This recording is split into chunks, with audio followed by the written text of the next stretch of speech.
السلام عليكم ورحمة الله وبركاته. الحمد لله رب العالمين والصلاة والسلام على أشرف الأنبياء والمرسلين وعلى آله وأصحابه أجمعين.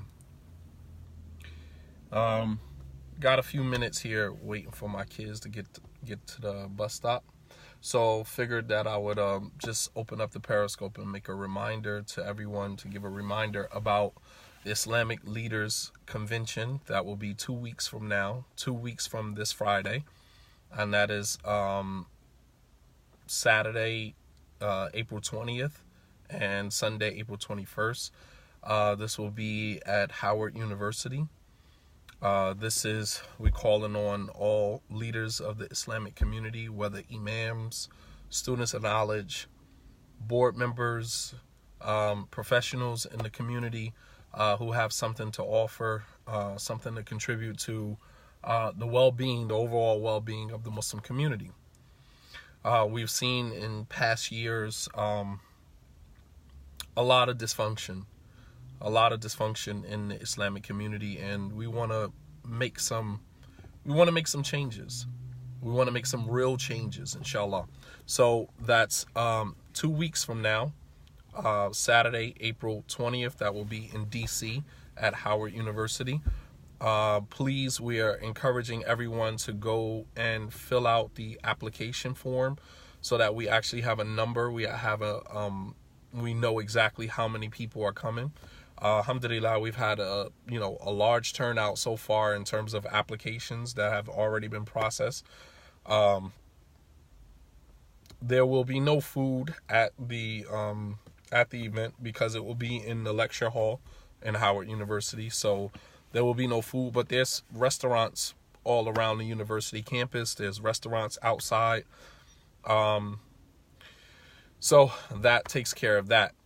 Some of our speakers, we have Sister Nisa Muhammad, who will also be presenting, myself. We're going to try to stream live that Clay couple, Hassan and Naila, talking about, just a systematic approach to marriage and divorce. We have Brother Hassan Abdullah, who's an attorney out of Elizabeth, New Jersey. He works, down in Union County Courthouse, Essex County Courthouse. Brother Hassan Abdullah, mashallah, has been involved in the Islamic community for a long time. Is also going to give a presentation about, what brothers and sisters can, how they can utilize the law to their advantage. You have a lot of brothers who divorce women and give nothing in terms of assistance or help to the children.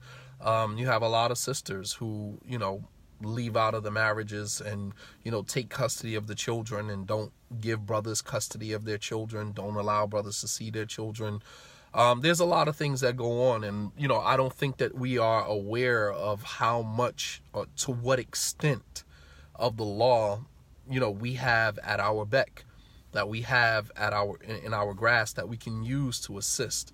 So Sheikh Hassan Abdullah is going to talk about, protocols in the Islamic community in terms of how to utilize the legal system. And I think that is something that we have shied away from for a long time in the African American Muslim community. For some reason, we bring this mentality of not snitching, this mentality of, brother does something wrong, we'll tuck it under the rug, we'll deal with it on our own, we don't want the law involved. We have this mentality that if a sister is being abused and she somehow calls the police on her husband, she's somehow working with the kuffar against her husband. And it's just like, well, if your husband wasn't acting like the kuffar, we wouldn't need to call the kuffar on him, right? I mean, I just don't understand that mentality. I don't, maybe I'm a convert to Islam and maybe I don't get it. I'm sorry, because this was going on in the Muslim community long before I converted to Islam. And just like the Muslim woman is being abused, she's being beat.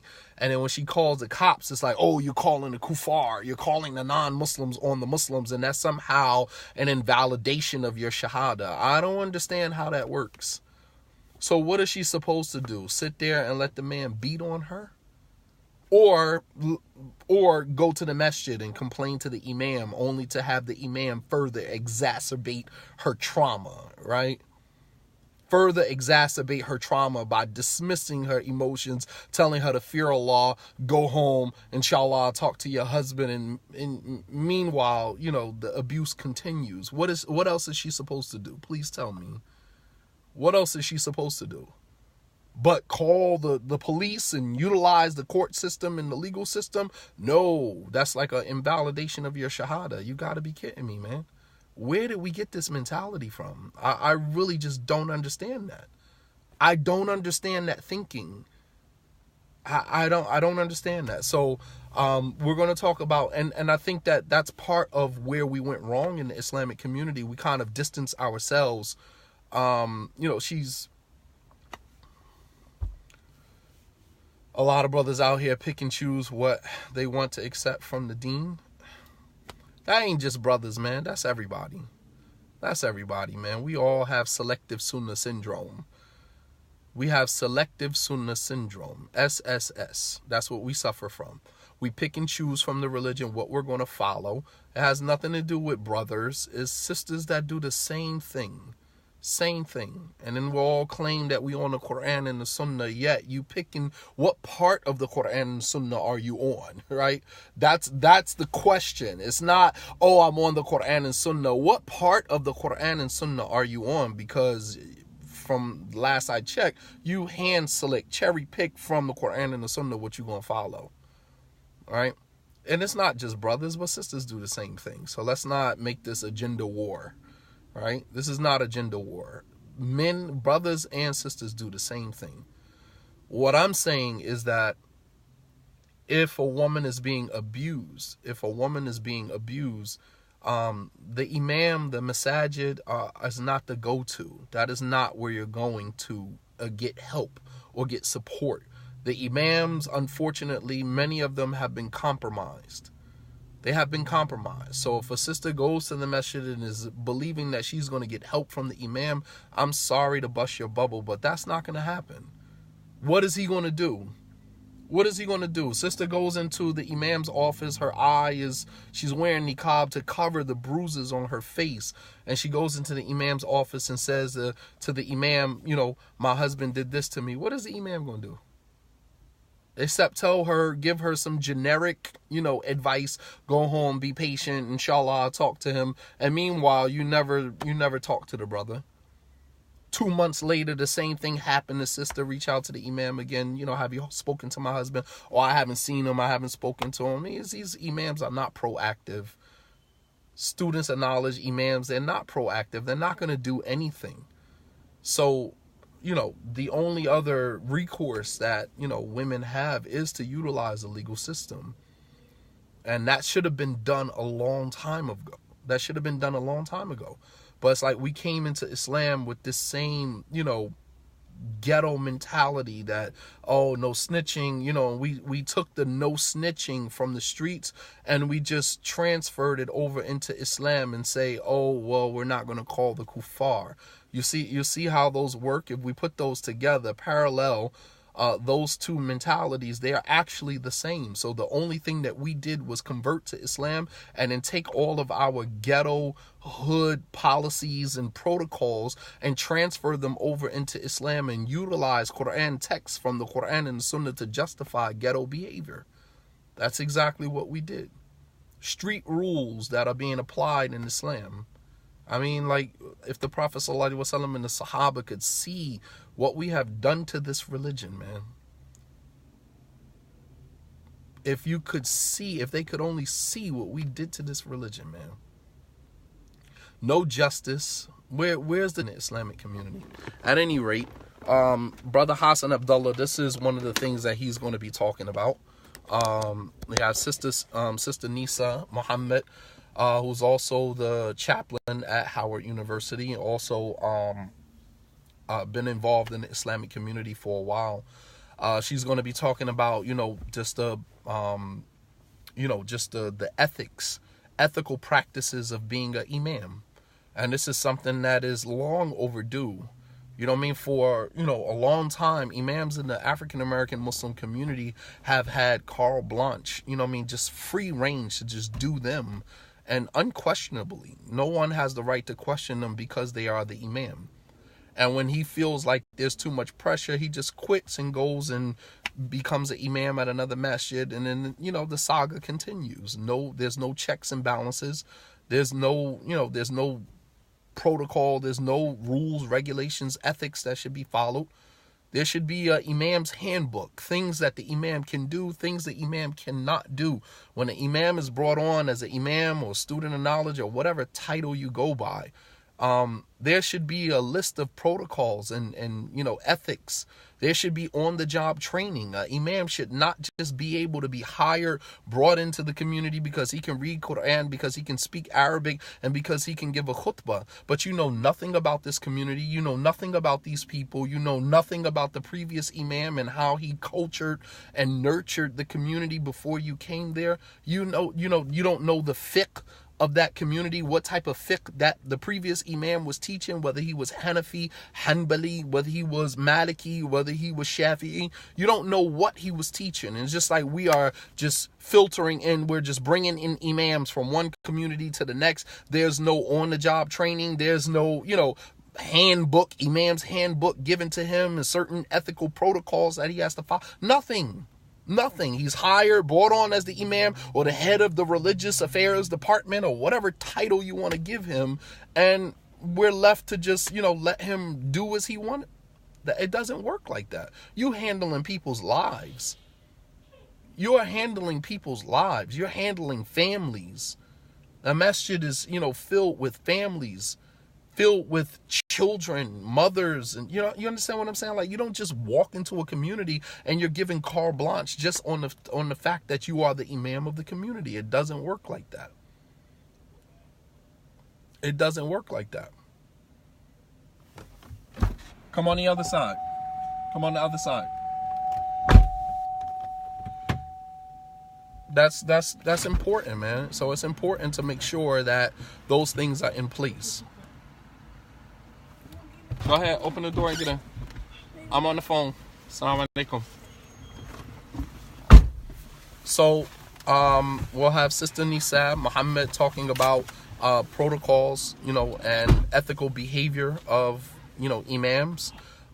We have Sheikh Hassan Abdullah, who's going to talk about the legal system and to what degree or to what extent we can utilize the legal system in the Islamic community. Should we even utilize the legal system if in fact that is the case? And does that conflict with your Shahada? Does that conflict with Islam? Myself, I will also be talking about the strategic breakdown of African American Muslim communities, and of course talking about the rebuilding process. I'm going to walk you guys through how step by step how African American Muslim communities were dismantled. And much of that I have talked about before. Many of you, if you've listened to, if you've read The Elephant in the Room, if you've listened to Reclaiming Our Communities and all of the other, talks that I have given over the years, just a culmination of all of that, with, just kind of just talking about it from a more specific perspective, just the specifics of how our communities were dismantled and how do we rebuild our communities in light of that. And keep in mind, I understand and I get it that as it stands, we probably won't be able to fix these communities in this lifetime. Maybe not in my lifetime.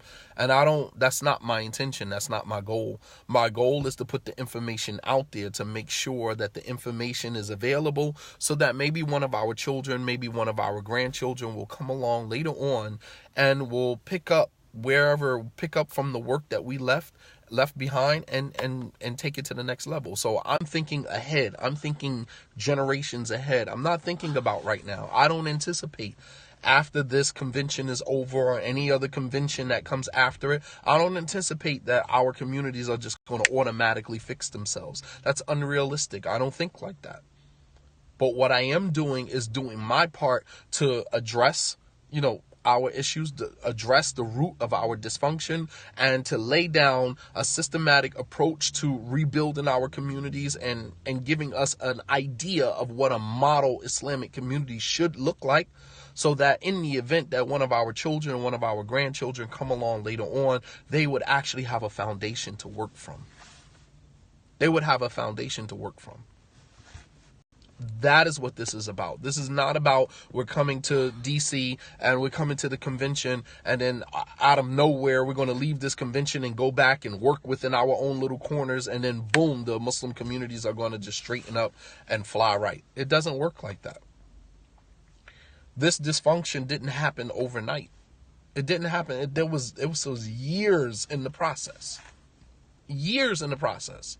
This did not happen overnight, and it's not going to get fixed overnight. So what I am trying to do is to get the community more involved. I know that over the years that, the spirits of many Muslims have been, just shattered from the dysfunctional conditions of many African American Muslim communities. Our spirits have been shattered, and some people have just kind of like totally distanced themselves from the Muslim community altogether. I don't have that luxury. I don't have the luxury to just distance myself from the Muslim community. I have to do my part to make sure that we restore justice, we restore stability, we restore, all of these things that made the Islamic community in the African American Muslim community, made it what it was. We have a responsibility to restore that.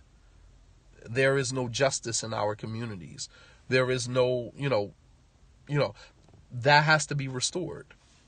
And, we're taking steps to make that happen. So that is April 20th and 21st. That's 2 weeks from now.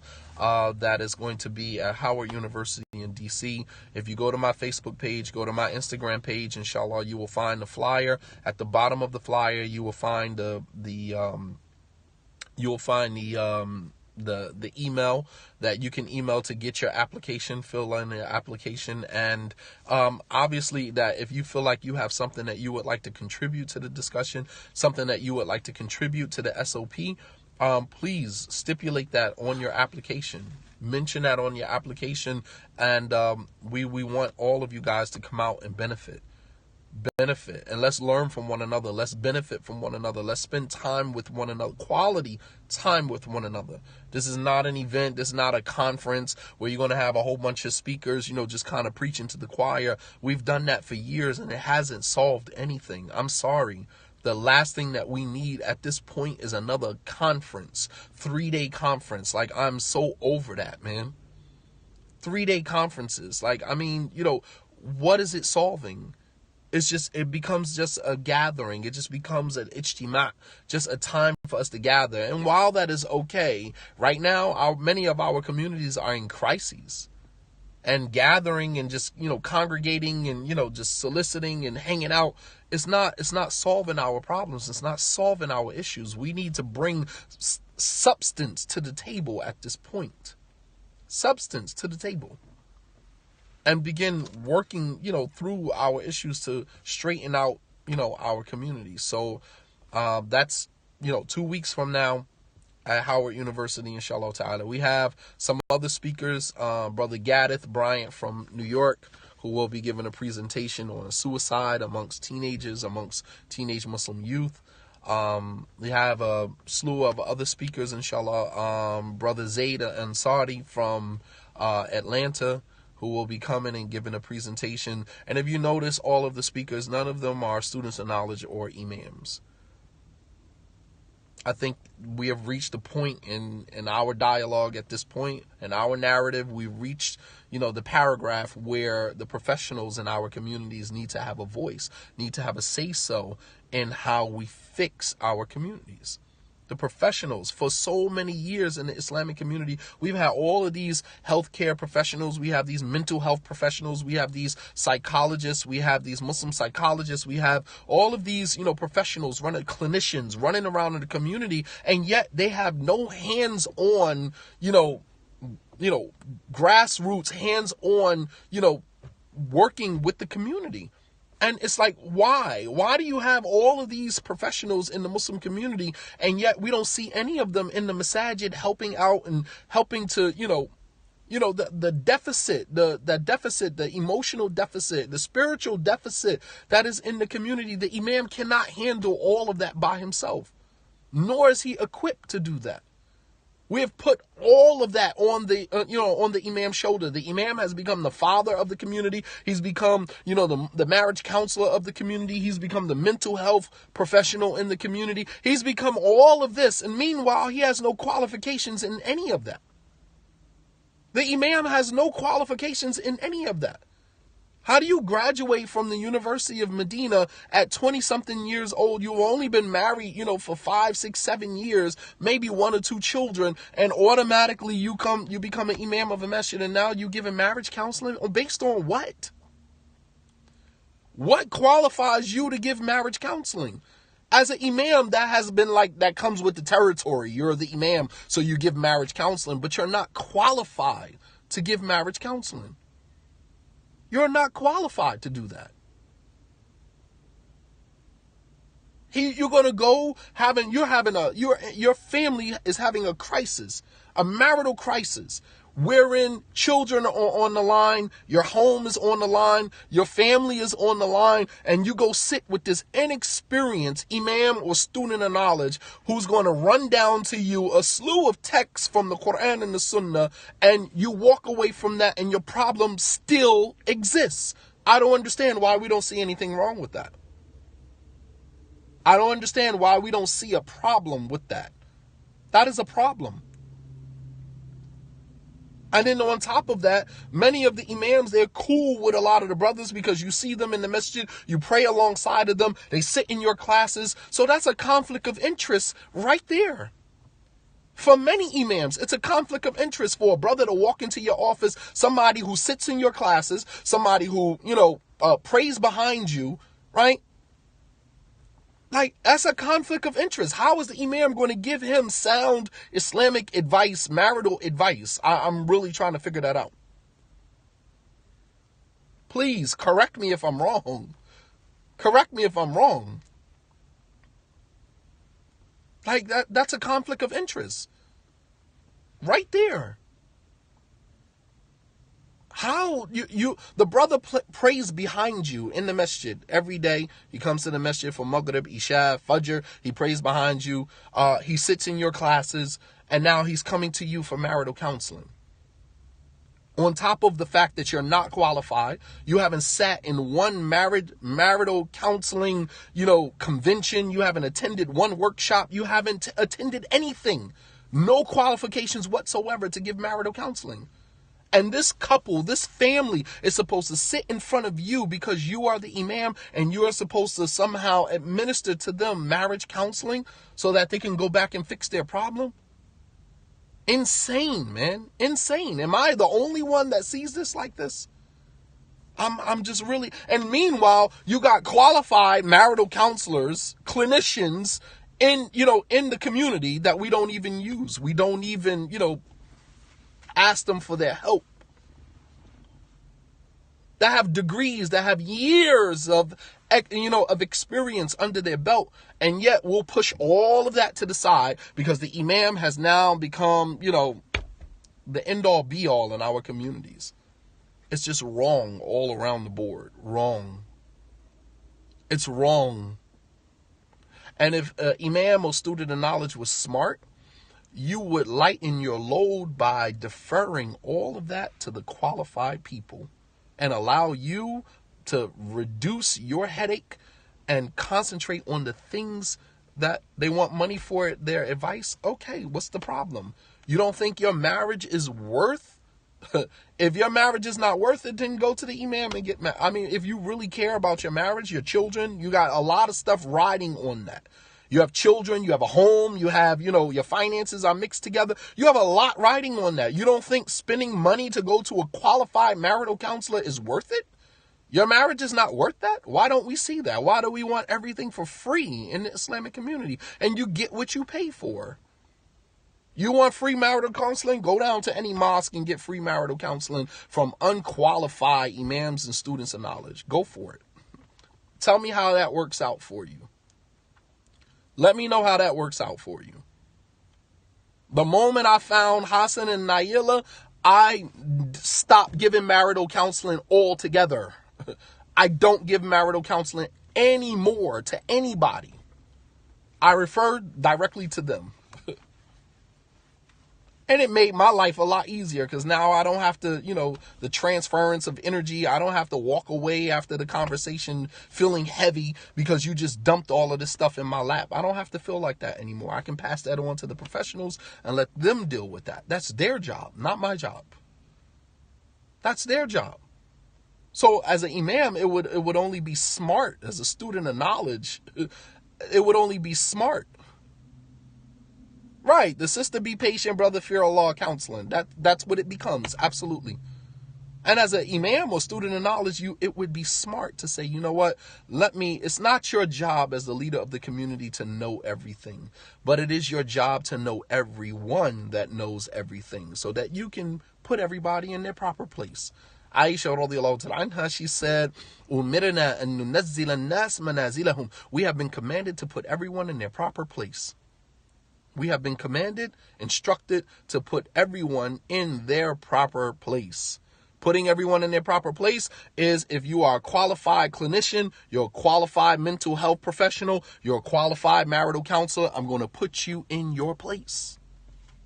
When students of knowledge and imams look at that narration, we said we've been commanded to put everybody in their place. That means everybody is beneath the imam or the student of knowledge because I studied at the university. I graduated with a degree from the university. I studied under Sheikh Fulan and Fulan and Fulan, and we use that to raise ourselves above the people that are actually qualified.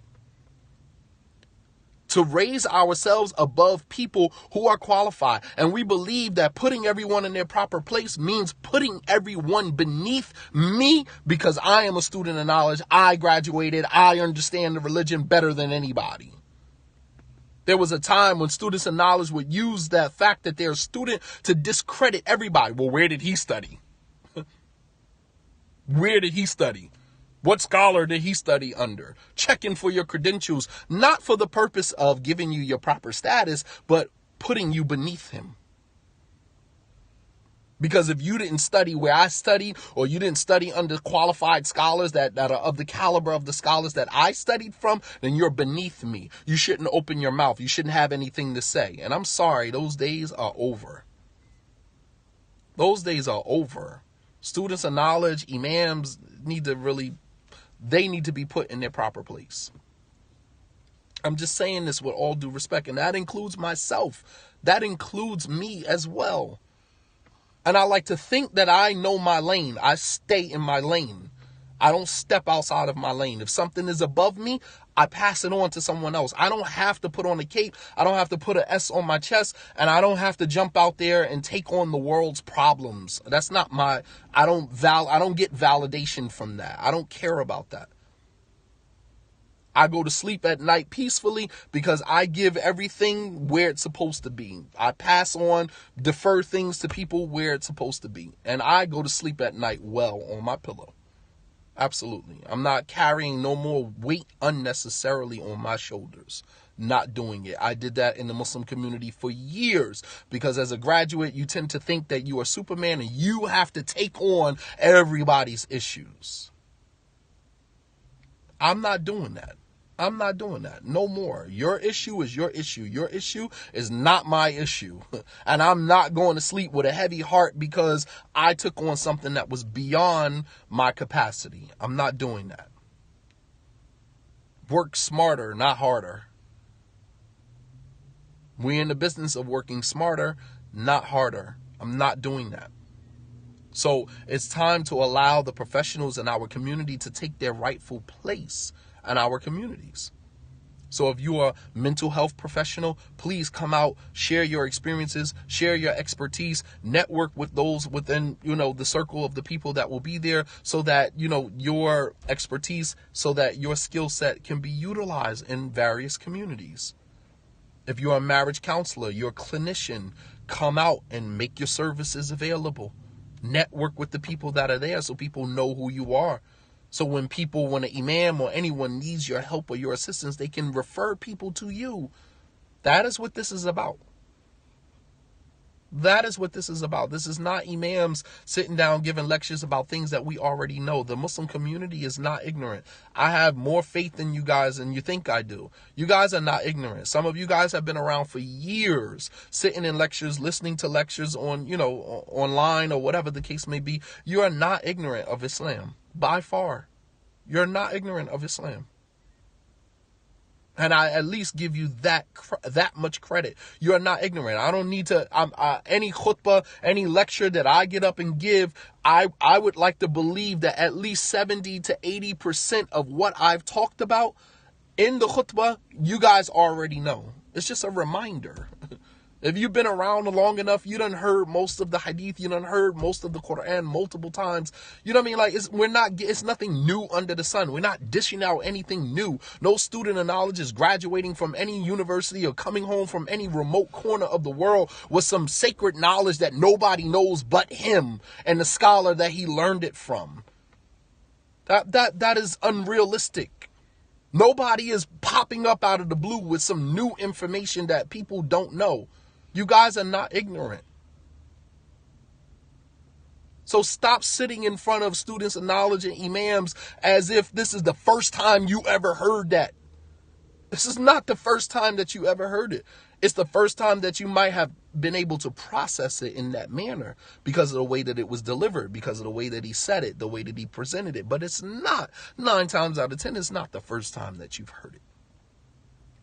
Nothing new under the sun. It's a reminder at best. And of course, the reminder benefits the believer. But I think, you guys don't give yourselves enough credit. I think imams and students of knowledge over the years have drawn this line in the sand where it's like student of knowledge and imams are over here and the layman is over here. Don't let nobody call you no layman, man. You're not no layperson, man. You're not ignorant. You're not no cab driver from Saudi Arabia just riding around in cabs all day long and don't know nothing except, what somebody tells you. Let me just block this person.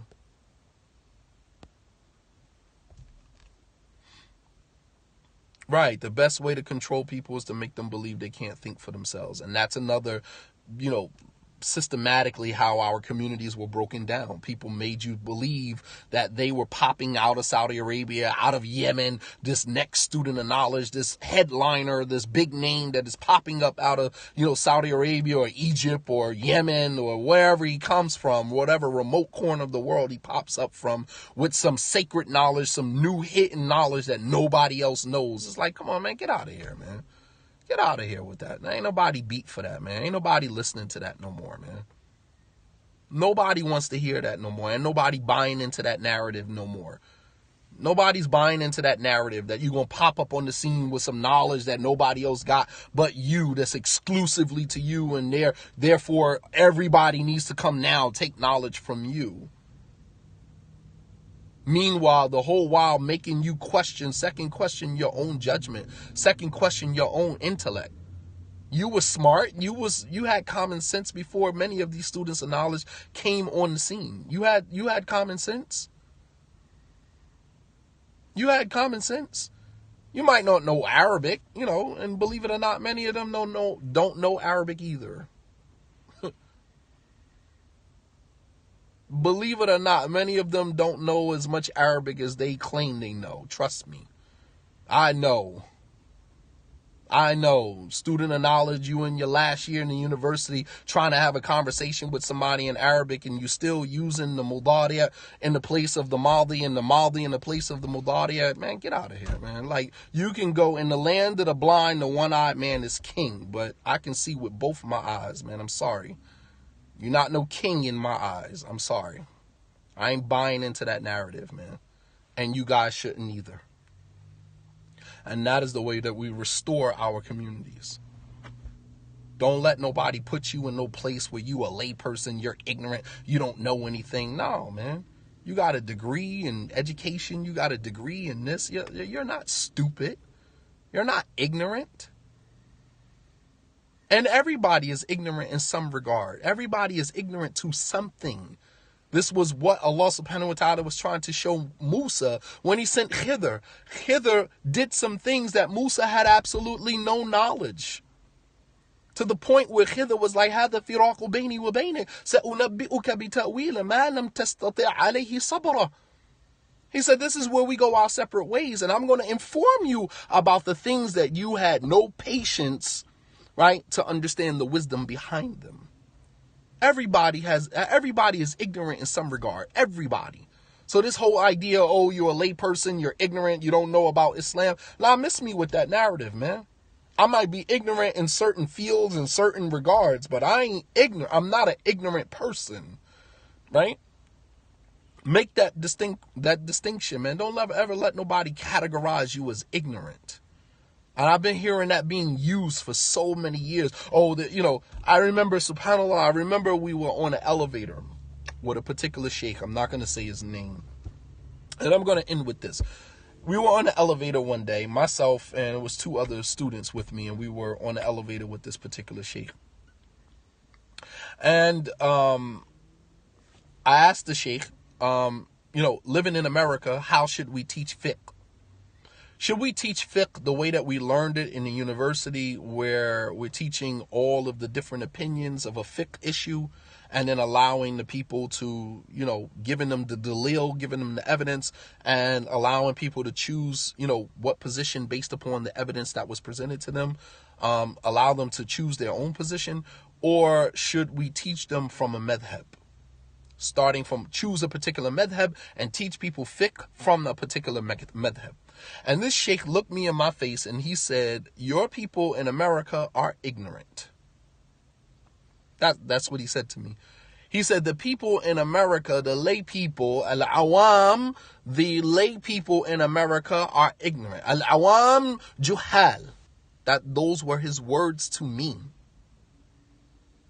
That the awam, the lay people in America, are ignorant. He said, teach them from a madhab. You don't need to give them dalil. You don't need to give them evidences about this or that. Just teach them and let them follow what you teach them.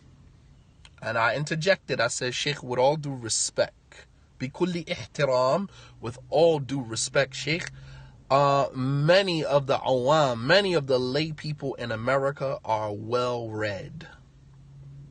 They're not ignorant. They're well read. Many of them, before they come to a class, they have already read a book on that particular subject. They have maybe listened to a lecture. They're well read. This is not the UK. This is not Saudi Arabia, where people just blind follow what somebody tells them. These people are well read in America. I don't know what you were told.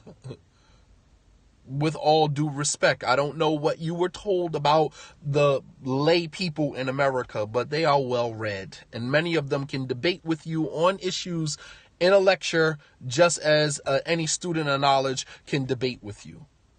He said, well, then in that case, it might be better for you to present to them fiqh in a way where you're teaching them the different opinions on a particular issue, giving them the dalil, and then allowing them to decide based upon the strength of the evidence that was presented to them.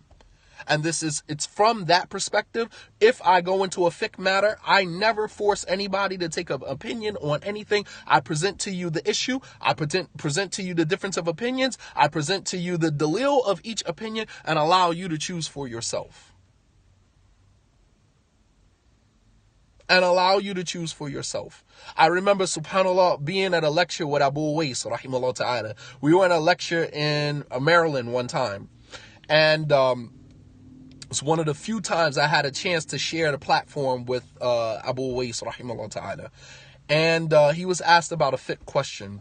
And he gave a general response that some of the scholars say this, some of the scholars say that. And one of the person that was asking the question said to Abu Uwais, well, what's your opinion in that? And Abu Uwais said, my opinion is none of your business. My opinion is how I worship Allah. I presented to you the evidence. I presented you to the issue, the evidence, the difference of opinions. That is for you to decide. He said, as for my opinion is how I worship Allah. It's none of your business. No, you pick and choose based upon dalil, not based upon what you think is the easiest, not what coincides with your desires. You pick and choose a position based upon the evidences that were presented to you, and you had an opportunity to look at each opinion. And that doesn't mean that because you don't have time to do that, you can't blind follow a scholar in this issue or that issue. You can. There are many scholars who blind follow other scholars in issues that they don't have the time to go back and research for themselves. But you follow the evidence that is presented to you. So if someone says there's a difference of opinion in that issue, okay, give me both opinions. Give me the dalil, the evidence for both opinions, and let me decide for myself. You don't get to choose how I worship Allah subhanahu wa ta'ala. Nobody does that. As a matter of fact, there are scholars who take the opinion that blind following any scholar in any issue is haram. Blind following, period, is haram. That you are supposed to look at the evidence, weigh the evidence yourself, whether you're a lay person or you're a learned person. It doesn't matter. But my point is that this particular sheikh, when he was challenged on his view, he said the lay people from America are ignorant. And I said, no, they're not. No, they are not. They're not ignorant. So you don't have to let some student of knowledge or some imam come along and make you feel like because you don't speak Arabic or because you don't have access to some of the information that they have access to. And believe it or not, a lot of stuff is translated in English. If you seek, you can find. A lot of stuff is translated in English, believe it or not. Don't let anybody tell you, oh, that's in Arabic. You know what I mean? Okay, well, let me look around and see if that has been translated. There's a lot of things that have been translated, a lot of things that are in the English language. And don't let anybody run that, well, you got to know Arabic in order to understand it. Like, come on, man. I already said that 3 or 4 times. Okay, well, then you can bounce. Anything new, you can bounce.